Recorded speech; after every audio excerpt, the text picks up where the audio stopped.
மயிலாப்பூர் சிவகுமார் வந்து வெற்றிமாறனை சந்தித்து பேசும் காலகட்டங்களில் ஒரு 80 பக்கம் டைரி அவருடைய வாழ்க்கையை வந்து எழுதியிருக்காரு. இதில் விடுபட்ட பல விஷயங்கள் அதில் எழுதியிருக்காரு. கிங் சிவகுமார்னு சொல்லுவாங்கள்ல, கிங்னா அரசன், அதனால தான் அரசங்கிற பேரே வந்து இந்த படத்துக்கு வச்சுருக்காங்க.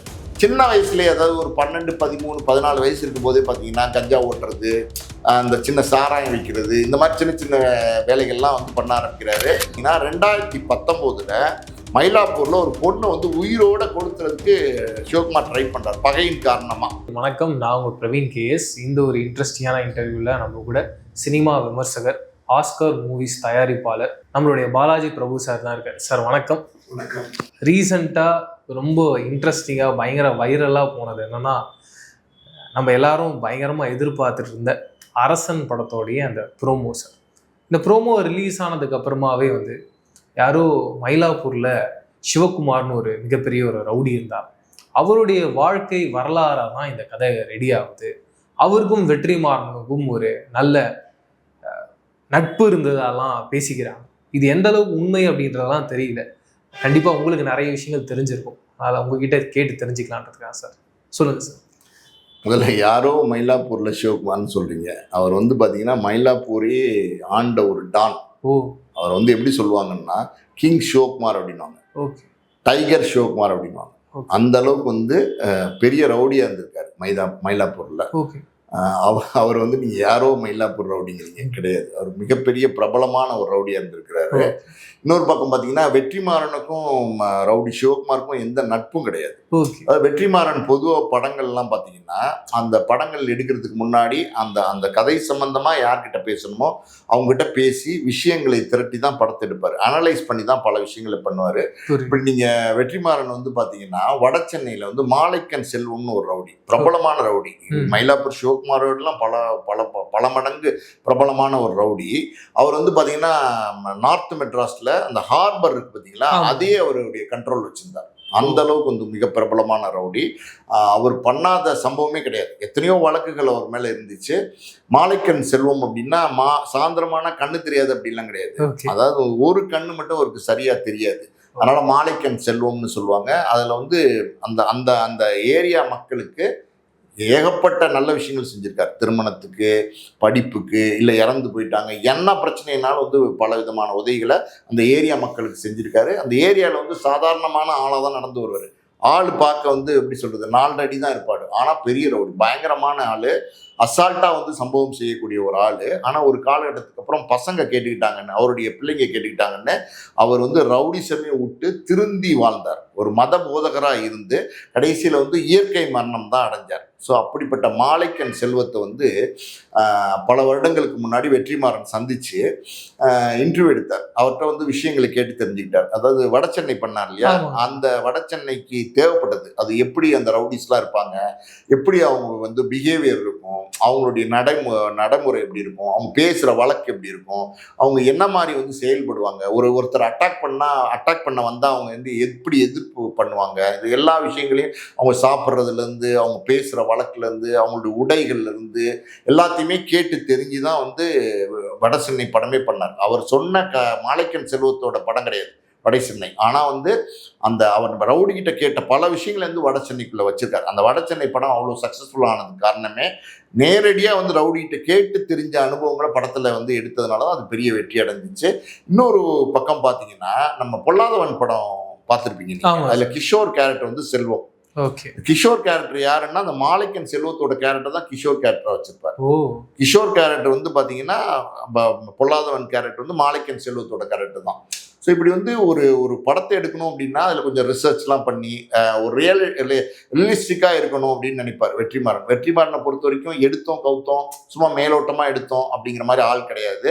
ஸோ இப்படி இருக்கிற சூழ்நிலையில் பார்த்தீங்கன்னா நம்ம மயிலாப்பூர் சிவகுமார் நான் சொன்னேன் இல்லையா, அவர் வந்து அந்த ஏரியாலே மிகப்பெரிய ரவுடியாக இருந்தார். அவரை பற்றி ஒரு கதை எடுத்தா என்ன நல்லா இருக்குமே அப்படிங்கிறதுனால அவரை வந்து வெற்றிமாறன் சந்திச்சார். எதுக்காண்டி சந்திச்சார்னா அவருடைய அனுபவங்களை தெரிஞ்சுக்கிறதுக்காண்டி சந்திச்சார். இப்போ அவர் வந்து வீடியோவில் வந்து எல்லாமே ஷூட் பண்ணார்.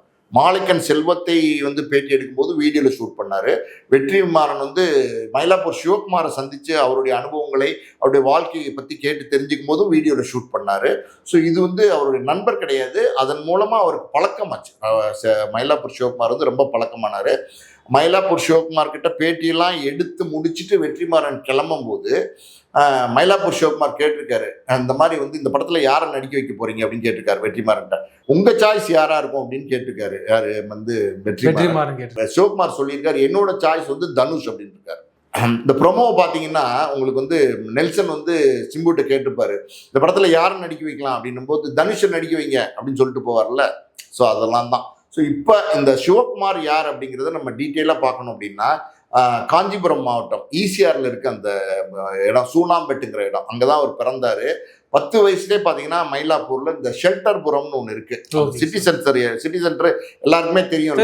நீங்களாம் போயிருக்கீங்க. பின்னாடி பேக் சைடுல ஒரு ஆமா பேக் சைடுல ஒரு ஸ்லம் ஏரியா இருக்கும், ஒரு சின்ன கூவம் கூட இருக்கும். அம்டாவராதின்னு சொல்லுவாங்க, ஷெல்டர்புரம்னு சொல்லுவாங்க. அங்க வந்து சின்ன வயசுல செட்டில் ஆகுறாரு.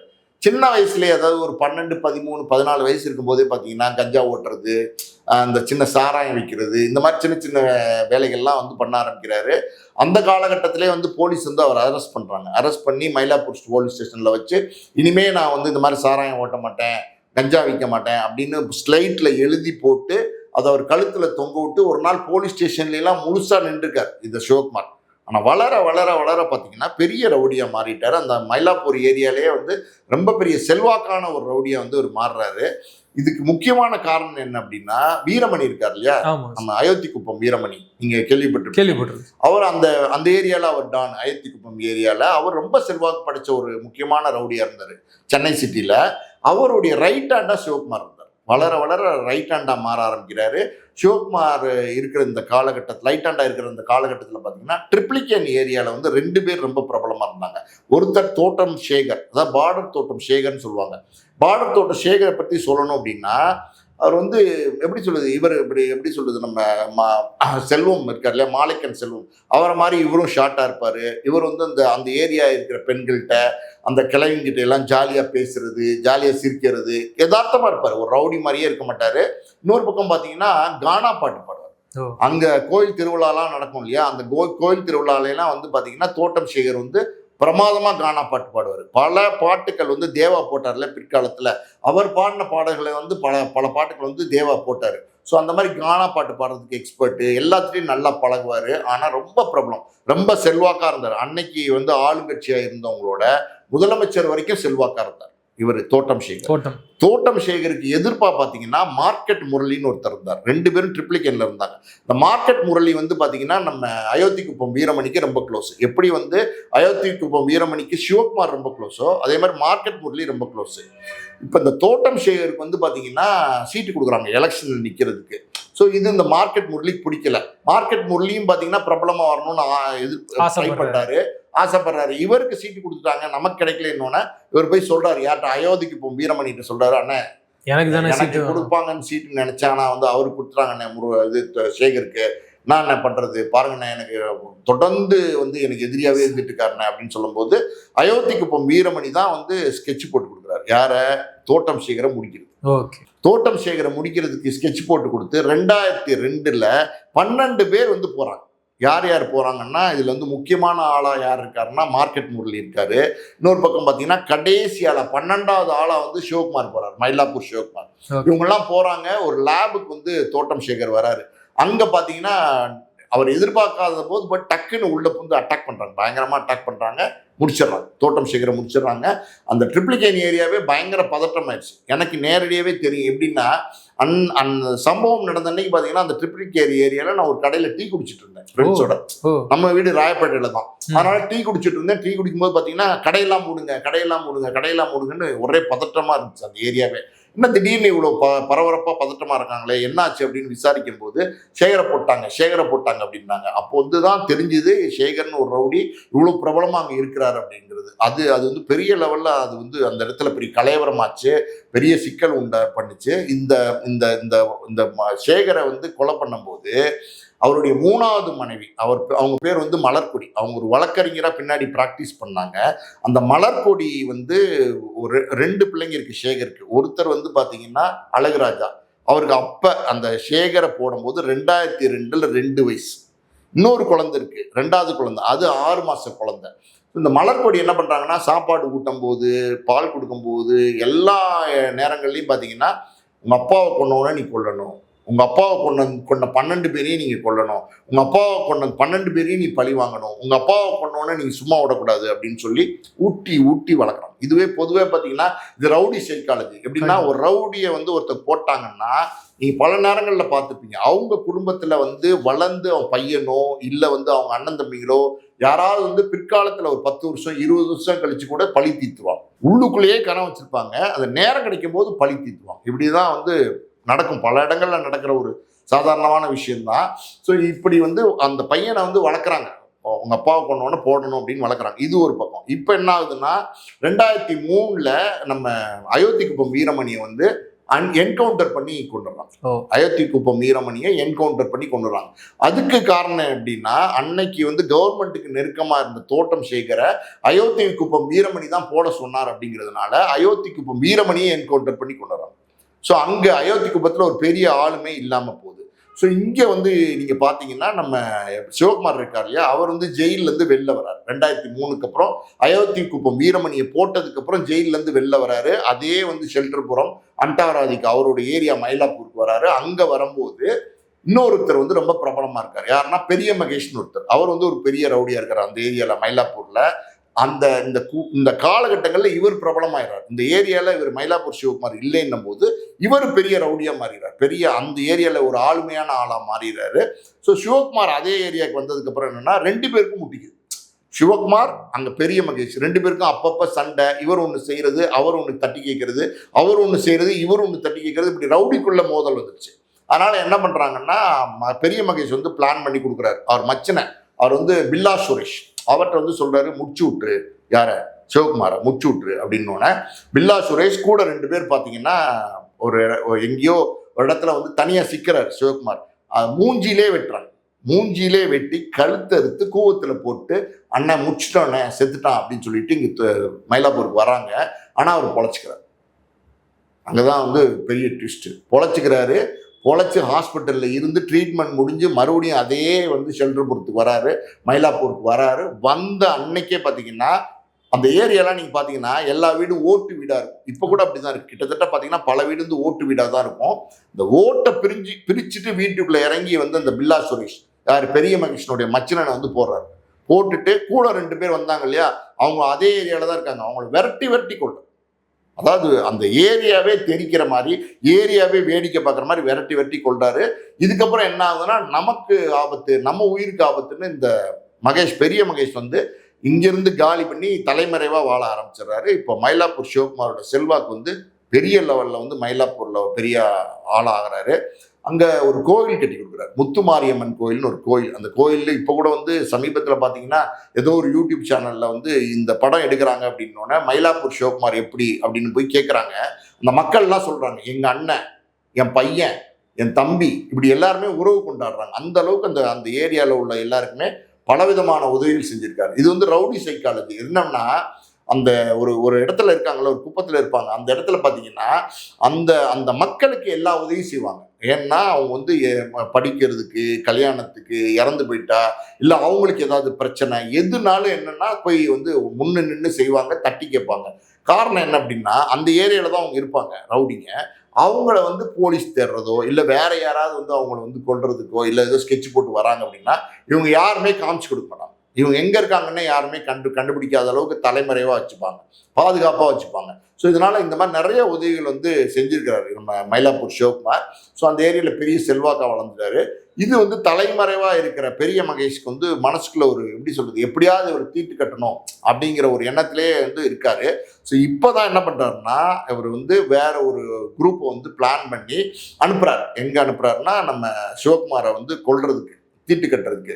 சிவகுமார் வந்து எப்படின்னா அந்த ஏரியாவில் இருக்கிற எல்லா ரவுடிகளும் வந்து அவருக்கு ஃப்ரெண்ட்ஸாக இருக்காங்க. எல்லாருக்குமே அவர் நிறைய உதவிகள் செஞ்சுருக்காரு. எல்லாருமே ஒரு அண்ணனாக பார்க்க ஆரம்பிச்சிட்டாங்க. ஸோ அப்படி இருக்கும்போது இந்த பெரிய மகேஷ் போட்ட பிளான் இருக்குல்ல, அதை வந்து ஒருத்தர் வந்து சிவகுமார்ட்ட சொல்கிறோம், அண்ணா இந்த மாதிரி உங்களை வந்து போடுறதுக்கு ஸ்கெட்ச் போட்டிருக்காருண்ணே மகேஷ் அப்படின்றான். சிவகுமார் என்ன சொல்கிறாரு, நீ ஒன்றும் இல்லை அப்படியே இருக்கட்டும், அவர் கூட இருக்கிற மாதிரியே இரு, நான் வந்து காஞ்சிபுரத்தில் ஒரு கோழி வீட்டுக்கு போகிறேன்னு சொல்லு, கோழி வீடுனா லேடிஸ் வீடு, கோழி வீட்டுக்கு போகிறேன்னு சொல்லு, அங்கே வர சொல்லு, பார்த்துக்கலாம் அப்படின்னு சொல்கிறாரு. இவர் என்ன பண்ணுறாரு, இவரோட விசுவாசி இல்லை, அங்கே போய் சொல்கிறார் மகேஷ் கிட்ட, சிவகுமார் வந்து கோழி வீட்டுக்கு போறாரு காஞ்சிபுரத்துக்கு இந்த தேதியில அப்படின்னோடனே அந்த டயத்துல பாத்தீங்கன்னா அவர் வந்து கிளம்பி போய் அங்க காஞ்சிபுரத்துல அவர் சொன்ன இடத்துல இருக்காரு. இவங்க என்ன பண்றாங்க, அன்னைக்கு வீட்டுக்குள்ள போனா முடிச்சிடலாம் அப்படின்னு வீட்டை உடைச்சிட்டு உள்ள போறாங்க. அங்க பார்த்தா ஒரு 7-8 பேரோட ப்ரிப்பேர்டா அப்படி உட்காந்துருக்காரு. பயங்கரமா ரவுடியா உட்காந்துருக்காரு. பின்னாடி பெண்கள்லாம் யாருமே இல்லை. பார்த்தோன்னா அவங்க அட்டாக் பண்ண போனவங்க ஷாக் ஆயிடுறாங்க. கதவு மூடுங்கடா அப்படின்னு சொல்லிட்டு வந்த 7-8 பேரையும் இவர் முடிச்சிடறாரு. இது வந்து எப்படின்னா, நம்ம பெரிய மகேஷ் இருக்காருல்ல, அவர் கார்ல உட்காந்துட்டு நோட்டம் பார்க்குறாரு என்ன நடக்குதுன்னு. போனவங்களை முடிச்சிட்டாங்க, எல்லாமே வில்லங்கமா முடிஞ்சிருச்சுன்னொன்னே கார் எடுத்துட்டு எஸ்கேப் ஆயிடுறாரு. ஸோ இப்படி இருக்கிற சூழ்நிலையில சிவகுமார் வந்து தொடர்ந்து வந்து பெரிய மகேஷ் வந்து தீட்டு கட்டுறதுக்கு நிறைய பிளான் பண்றாரு. கடைசியா பாத்தீங்கன்னா வினோத்னு ஒருத்தர் செட்டப் பண்றாரு. செட்டப் பண்ணி இந்த மாதிரி முடிச்சிருங்க சிவகுமார் அப்படிங்கிறார் பெரிய மகேஷ். வினோத் வந்து மறுபடியும் அதே விசுவாசி தான், நண்பர் தான். அவர் வந்து எப்படி சிவகுமார்ட்ட சொல்றாரு, அண்ணா அவங்களை போடுறதுக்கு பிளான் பண்ணியிருக்கான் மறுபடியும் அப்படின்னா, இவர் சிவகுமார் பாக்குறாரு, ஏன்னா அது பெரிய பிரச்சனையா போச்சு, நம்ம வந்து வேணான்னு விலகி போனா கூட இவன் விடமாட்டான் போல, நம்ம நிம்மதியா எப்படியாவது ஸ்கெட்ச் போடுறதுலே இருக்கான், அதனால அவனை முடிச்சிடலாம் அப்படின்னு சொல்லிட்டு இந்த வினோத்தையே அனுப்பிச்சு இவங்க ஆளுங்க, அவரு வந்து கூலிப்படை அனுப்பிச்சார் இல்லையா, அதே ஆளுங்களே வந்து இவர் மறுபடியும் அவர் மேலே திருப்பி விட்டு பெரிய மகிழ்ச்சியை போட்டுறாங்க. பெரிய மகிழ்ச்சி போட்டதுக்கு அப்புறம் இந்த ஏரியால யாருமே இல்லை, நம்ம மட்டும்தான், நம்ம தான் இனிமே டான்னு, நம்மளை அசிக்கிற ஆளே கிடையாதுன்னு நினைக்கிற போது என்ன ஆகுதுன்னா, நம்ம முதல்ல பார்த்தோம்ல தோட்டம் சேகர், அவரோட பையன், அந்த 3வது மனைவியோட மூத்த பையன் இருக்கான்ல, அவன் பேர் அழகுராஜா. அவன் வந்து எப்படின்னா அந்த 12 பேரையும் ஸ்கெட்ச் போட்டு முடிச்சுக்கிட்டே வரான். முதல்ல மார்க்கெட் முரளியை முடிக்கிறான், அப்புறம் அதுல உள்ளவங்க எல்லாம் அடுத்தடுத்து முடிச்சுட்டே இருக்கான். சிவகுமாரை மட்டும் நெருங்க முடியல. சிவகுமாரை வந்து பாத்தீங்கன்னா முடிக்கிறதுக்கு கெய்டி தேட்டர் இருக்குல்ல, அங்க வந்து ஒரு நாள் நைட்டு வந்து ஸ்கெட்ச் போடுறான். ஆனா பாத்தீங்கன்னா அன்னைக்கு அவரால் முடிக்க முடியல, எஸ்கேப் ஆயிடுறார் சிவகுமார்.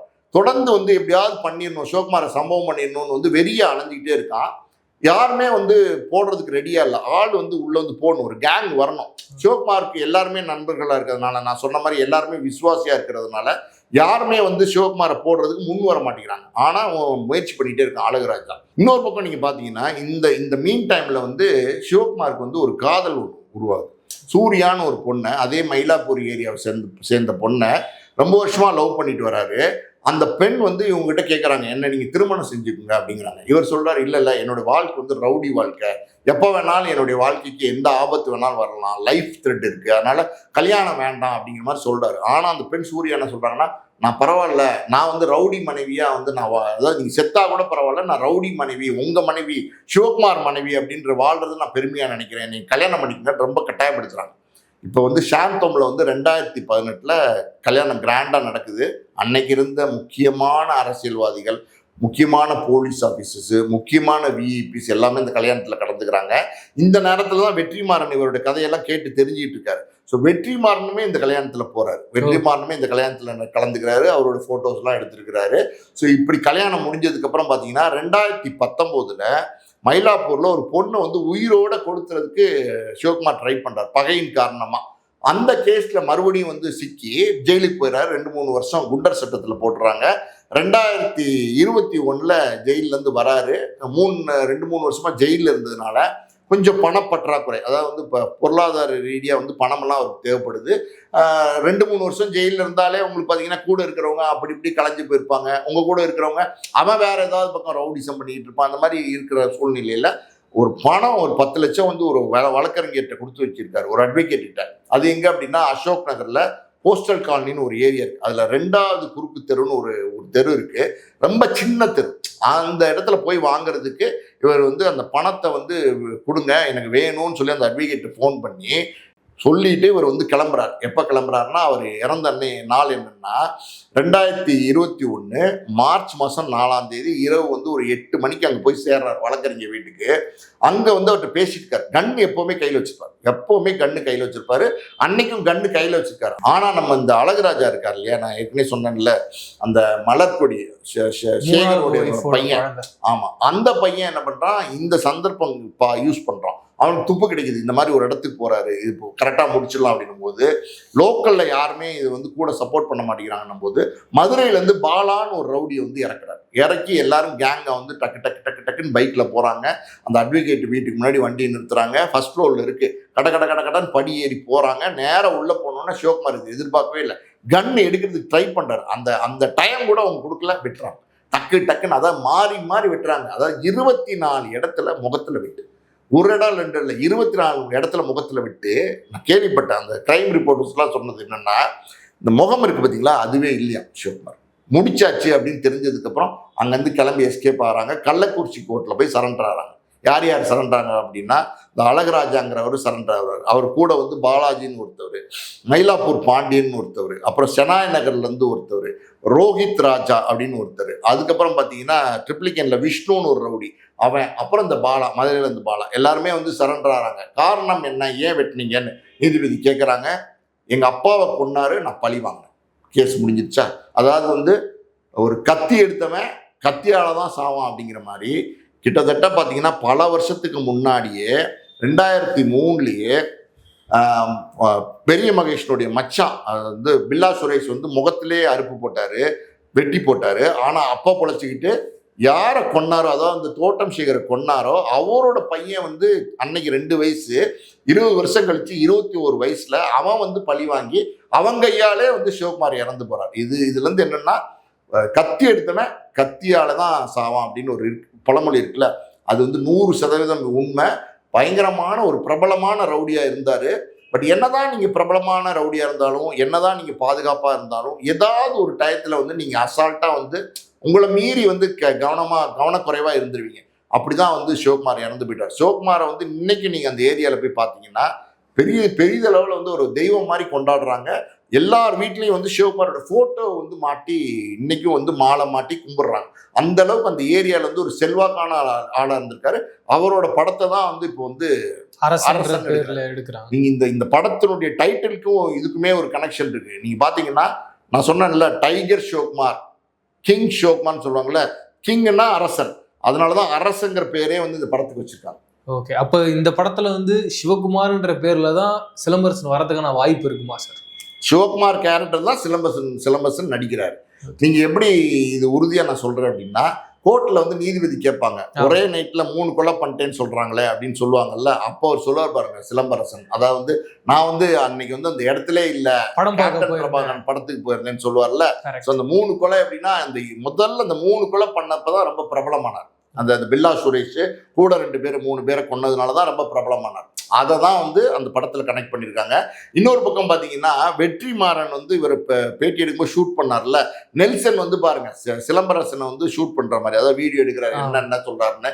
ஸோ இதெல்லாம் கனெக்ட் பண்ணி பார்க்கும்போது வெற்றிமாறன் கேரக்டர்ல வந்து நெல்சன் நடிக்கிறாரு, இந்த மயிலாப்பூர் சிவகுமார் கேரக்டர் தான் வந்து சிலம்பரசன் நடிக்கிறாரு.